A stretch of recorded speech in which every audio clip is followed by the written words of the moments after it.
Bonjour à tous pour cette nouvelle vidéo. Il s'est passé une semaine depuis la précédente. Donc, qu'est-ce qui a avancé? J'ai un petit peu avancé sur les quais, puisque j'ai commencé à découper les quais. Il me reste à faire les courbes là. Et ça, c'est pas évident parce que là, déjà, j'ai essayé. Bon, c'est vraiment pas terrible ce que j'ai fait. Voilà, donc il va falloir que je travaille un petit peu. Donc l'idée c'est de mettre les quais un peu partout là. Donc j'ai retiré la maquette de la gare qui était prédisposée sur ce qui était prévu quand j'ai acheté la moquette. Donc j'ai retiré le socle en fait et je l'ai posé sur le carton plume. Alors, j'ai avancé aussi sur une gare de passage qui sert voilà, pour les trains de banlieue ou voilà. C'est une toute petite gare avec 3 voies. Ici, ça me sert de rebroussement pour les rames réversibles. Donc, elles arrivent sur la voie centrale et elles repartent dans l'autre sens. Et puis, alors, j'ai l'idée aussi de mettre une petite halte ici à la sortie du tunnel. Parce que là, de l'autre côté, j'ai une boucle de retournement. Et puis là, une petite halte aussi en courbe. Donc ça va pas être forcément évident. Mais voilà, donc c'est pour une desserte pour les autorails qui pourront circuler. Alors la semaine dernière, je vous avais parlé d'exploitation du réseau.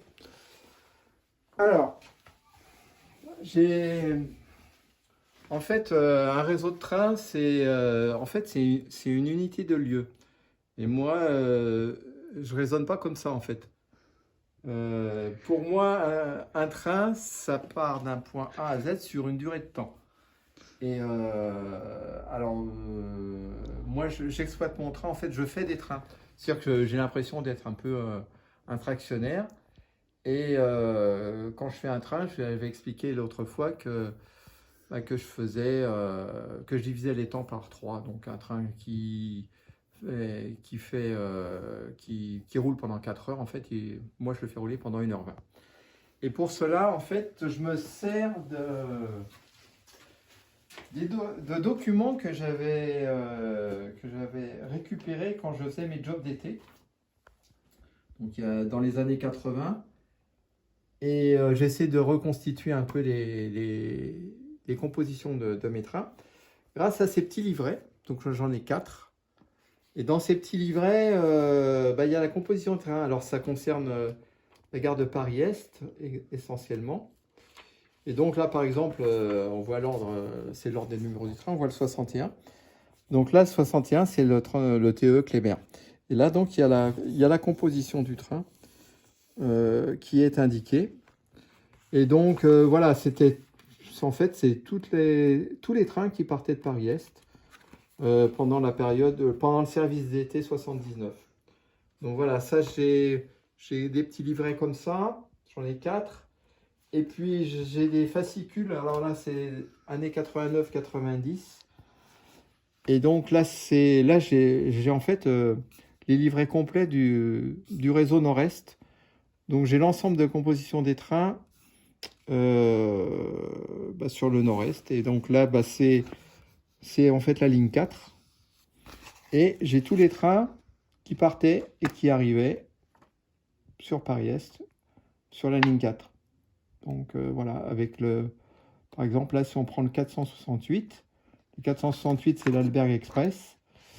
Et j'ai l'ensemble des compositions C'était un train multitranche, hein, donc avec des voitures qui faisaient Bâle-Paris, Innsbruck-Paris, Bourg-Paris, c'est à la frontière entre l'Autriche et la Suisse, et Coire, hein, c'est Chur en Suisse, pour Paris, et puis des voitures qui venaient de raccrocher à Belfort, et la voiture de Montbéliard, Belfort, Paris. Enfin, voilà, donc je me sers de ça. Donc les compositions, je ne fais pas exactement les compositions réelles parce qu'il y a des trains qui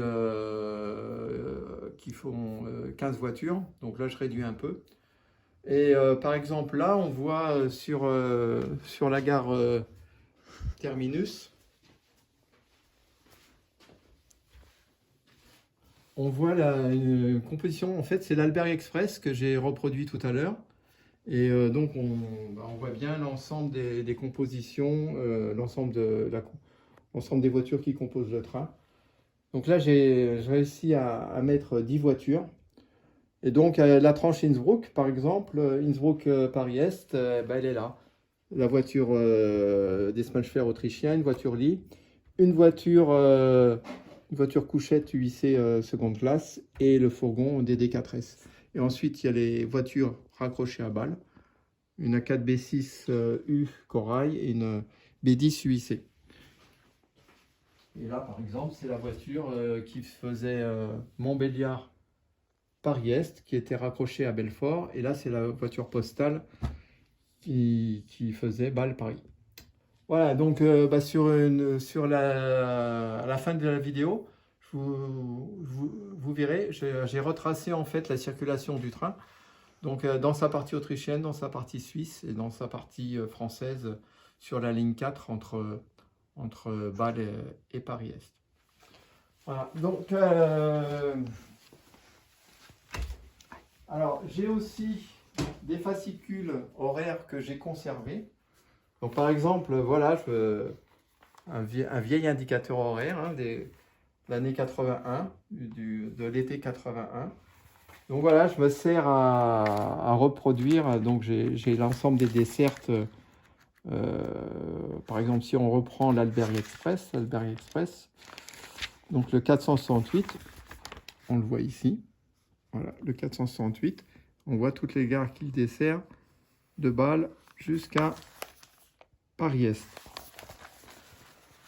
Voilà, et puis j'avais récupéré la partie autrichienne et suisse sur Internet. Donc j'ai trouvé les différentes gares qu'il dessert jusqu'à Bâle. Voilà, donc je vous disais que je reproduisais les horaires et les circulations du train. Alors, il faut aussi connaître les vitesses limites des lignes. Donc, alors, j'ai déjà en France, je dispose des vitesses limites. J'ai, alors, sur le réseau Est, j'ai un vieux document que m'avait donné mon papa qui était cheminot. Et c'est la vitesse des lignes du réseau Est de l'année 73. Alors, bien sûr, il a pas loin de 50 ans. Et il est un petit peu abîmé. Mais en fait, j'ai les vitesses limites sur l'ensemble des lignes du réseau Est. Voilà. Donc ça, je le garde précieusement. Et en fait, c'est les vitesses limites à partir du 3 juin 73. Voilà, donc ça, je garde ça. Et alors, quand j'ai pas sur les réseaux étrangers, j'ai pas. Donc, je me sers de YouTube et il y a des vidéos où on est dans la cabine et je repère les panneaux de signalisation sur YouTube et je les indique je les indique dans la marge du train. Et la marge du train, en fait, je la reproduis ici. Donc avec les vitesses limites théoriques et puis la vitesse du train pratiquée pour respecter l'horaire. Donc je calcule tous les horaires. Voilà, avec l'ensemble des arrêts. Et donc j'applique des coefficients d'accélération en fonction des locomotives qui remorquent le train et des coefficients de freinage pour les arrêts. Alors ça, c'est pour la partie voyageurs. Donc j'ai aussi des indicateurs horaires. Donc là, ça c'est le sud-est. Le sud-est, c'était plutôt en bleu. Donc voilà, j'en ai 3. 79, 77, 78. Et le plus vieux, c'est les horaires 74, 75. Voilà, et puis j'ai les indicateurs horaires aussi pour le réseau ouest. Notamment pour mon turbotrain qui est en gare. Voilà, j'en ai 2 comme ça. les deux comme ça. Voilà, indicateur du réseau de l'Ouest, un de 84 et un de 76, sur lesquels on retrouve les marches de turbotrain. Et ça aussi, alors ça j'avais récupéré, je ne sais plus comment, l'indicateur officiel de la SNCF, horaire des trains de permissionnaires. Donc ça devait être une annexe, et là-dedans, on a les trains de permissionnaires, puisque sur le réseau Est, il y avait beaucoup de casernes à l'époque, avec la conscription. Et on retrouve les trains de permissionnaires qui circulaient. Et donc ça me permet d'en reproduire, puisque ces trains de permissionnaires, je possède aussi les compositions de ces trains, et notamment avec des voitures type Est, donc avec du vieux matériel. Enfin, c'est super joli. Voilà, là on a la desserte de Paris jusqu'en Allemagne, de Strasbourg, avec les... Alors les numéros de train, c'était toujours des P quelque chose, donc P18161. Donc départ de Paris à 0h23 avec toutes les dessertes jusqu'à Strasbourg et au-delà jusqu'à Karlsruhe.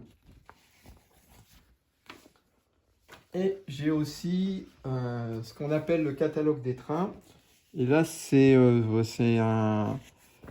ça reproduit les horaires des trains de messagerie. Interréseau, donc en fonction des numéros. Par exemple, tous les trains qui commencent par 51 000 quelque chose, ils partent de l'Est et ils vont, par exemple, si on voit le 51 516, ça part du réseau Est et ça va vers le Sud-Est. Donc on voit de Montbéliard à Avignon. On voit la catégorie du train, donc ce sont des trains de messagerie, avec les arrêts circulation qui sont prévus à la marche. Donc voilà, ça me permet de reproduire tout ça et de faire des trains, quoi. De faire des trains. Tous les trains que je fais en fonction des locomotives que j'ai, je note ça sur un petit carnet. Voilà, j'ai l'enchaînement des trains faits par exemple, là, c'est la BB 15046. Et voilà, c'est les trains qui sont faits jour après jour. Donc, avec les kilomètres, donc si je divise... j'arrive à retrouver, en fait, le nombre d'heures de fonctionnement de mes machines. Et en fait, c'est aussi le carnet de maintenance, parce que quand je fais une intervention, je note dessus. Ça, c'est un vieux carnet, puisque c'est un carnet que j'avais quand je faisais mon stage d'aide conducteur, quand j'étais étudiant, en fait. Et j'ai conservé mes roulements, roulement 270 de Paris-La Villette. Voilà, je vous le montrerai sur une prochaine vidéo. Voilà, donc maintenant, ce que je vous propose de regarder un petit peu la vidéo de l'Alberg Express, donc sur son parcours autrichien, sur son parcours suisse et sur son parcours français. Voilà, bon, côté vidéo, je me fais un petit peu aider. Donc, voilà, j'espère que ça sera mieux que l'autre fois. Et puis, je vous dis à bientôt. Là, je pense qu'on est pas loin de 9-10 minutes. 14 minutes. Bon, on va arrêter là parce qu'après, c'est trop long. J'espère que vous allez bien. La prochaine étape, je vais peindre les quais. Et puis après, je vais acheter du sable pour recouvrir les quais et donner un peu de vie sur le réseau. Voilà, à bientôt, au revoir.